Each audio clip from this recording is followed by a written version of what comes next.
Meus queridos e minhas queridas companheiras da Frente Ampla, quero cumprimentar cada um de vocês com um forte abraço, com um forte agradecimento.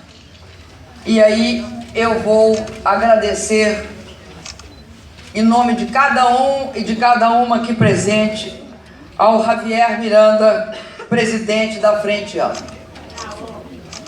Eu quero falar para vocês que a Frente Ampla é algo que nos inspira, é algo que coloca para nós, no Brasil, um grande desafio. Vejam vocês que nós hoje precisamos desse exemplo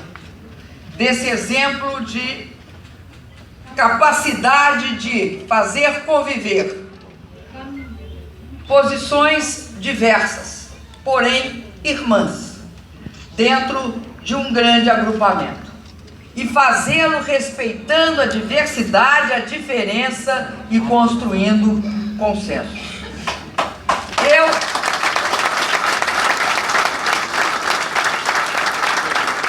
quero primeiro externar a profunda admiração que eu tenho por essa realização tão humana que é uma grande frente política. Quero externar nesse mundo que compromete a democracia ao duvidar da política. Não existe como se construir a democracia se você não sai do âmbito dos seus interesses particulares, caminha em direção aos interesses coletivos e o faz. Aí é que me dá muito orgulho de estar aqui, de forma organizada, mas ampla e flexível o suficiente para dar conta, agregar e acolher toda essa diversidade que é cada uma das pessoas e também das posições políticas dentro deste campo. Fico, portanto, muito orgulhosa de estar aqui. E não tem nada mais forte. Eu já perguntei muito, mas como é que é mesmo que vocês fazem? Mas a resposta mais forte é o que eu estou vivendo, é o que eu estou vendo e é o que eu estou vivenciando. Como que as coisas se dão? Eu hoje estou aqui porque eu luto hoje, fiz da minha vida, mas farei daqui para diante ainda mais da minha vida uma luta pela democracia. Acho que na América Latina, no mundo, a democracia hoje não é garantida, não é algo que você garante e tenha por direito. Eu acreditei nisso. Eu acreditei que depois que nós lutamos no Brasil tanto, que nós sofremos tanto, que companheiros morreram, que companheiros foram torturados, companheiros e companheiras, eu acreditei que a gente tinha conseguido e que daí para frente só tratava de melhorar tudo que nós tínhamos conquistado. Eu hoje sei que não se trata disso. Se trata da modificação sistemática das formas pelas quais essa conquista tão cara que a democracia pode ser alterada e pode conviver inclusive com seu oposto, ao se verificar suspensões impossíveis de serem aceitas por qualquer critério, suspensões de direito, restrições de oportunidades, mas sobretudo aquilo que permite que nós aceitemos um pacto, que nós aceitemos regras comuns a todos nós, que é a Constituição e a lei. Hoje eu tenho a preocupação com o retrocesso no meu país.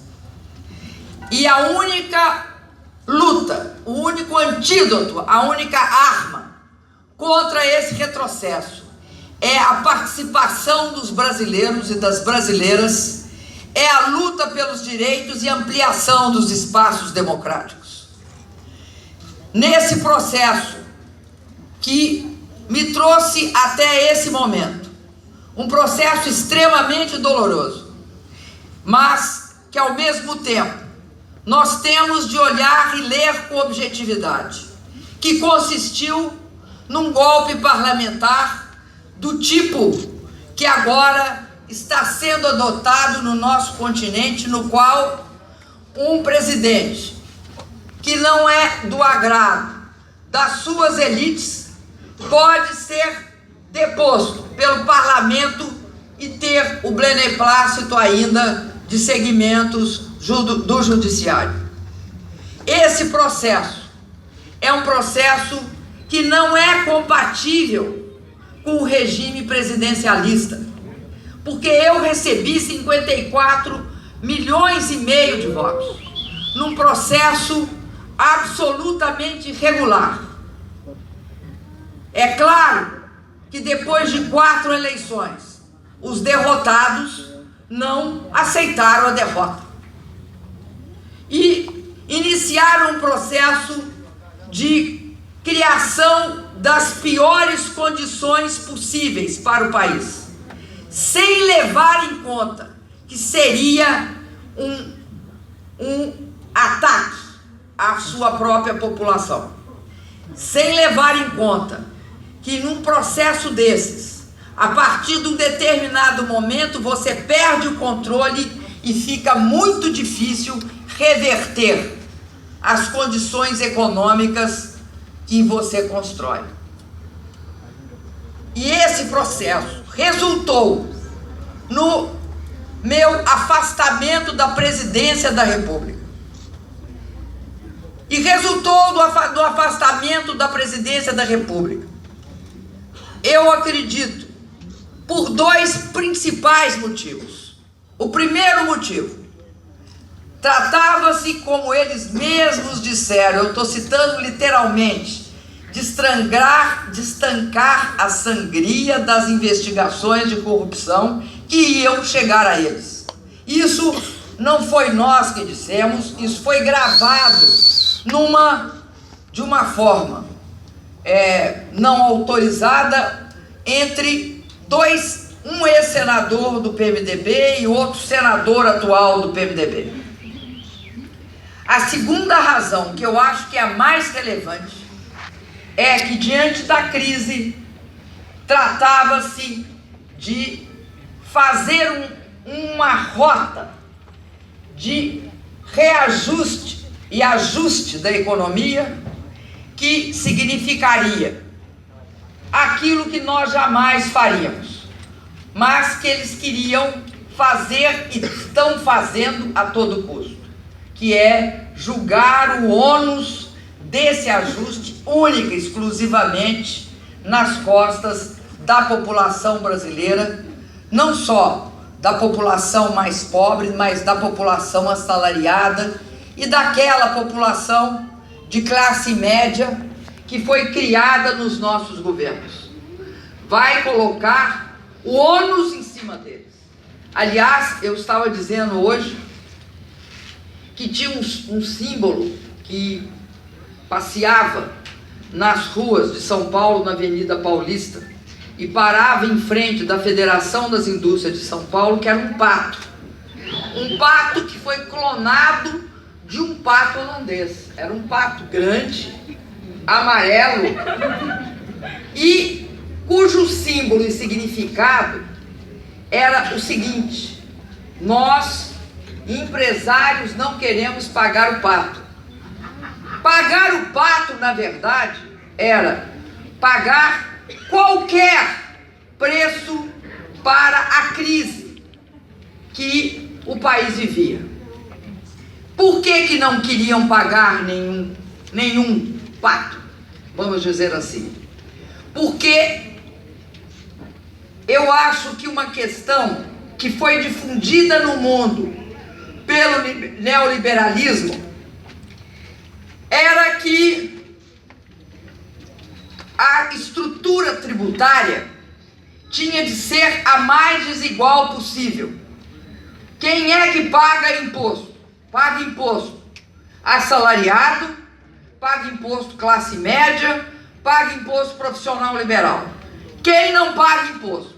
Não paga imposto quem vive dos recursos do capital. Não é possível tributar dividendos, não é possível tributar uma invenção que eu desconfio que seja bastante brasileira, juros do capital próprio, e muito menos grandes fortunas nem transmissão indevida.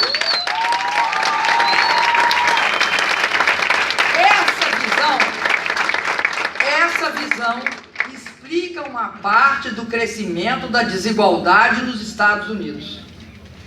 Essa visão, que é a visão da Thatcher, a visão do Reagan, explica também este processo violento de concentração de renda na maior economia do mundo, que é o que ocorreu nos Estados Unidos e que se expressou nos 1% versus os 99%. 1% concentra riqueza, os 99% empobrecem. E expressa aquele fato que é estarrecedor e que eu não canso de repetir, que um homem sem acesso, sem formação universitária, melhor dizendo, ele, se for um trabalhador sem essa qualificação, hoje nos Estados Unidos, em média, recebe o mesmo que o seu tataravô recebia 60 anos atrás. Esse é um processo de concentração brutal. E a explicação dele está no fato de que, do conjunto das transações financeiras no mundo, 15% é destinado à produção real e o restante, 85%, é destinado a transações financeiras, com títulos, ativos, derivativos, subprimes e outros. Isso explica porque, apesar de gastar 4 trilhões de dólares, a recuperação americana que existe não é tão significativa como foi, aliás, as recuperações do passado.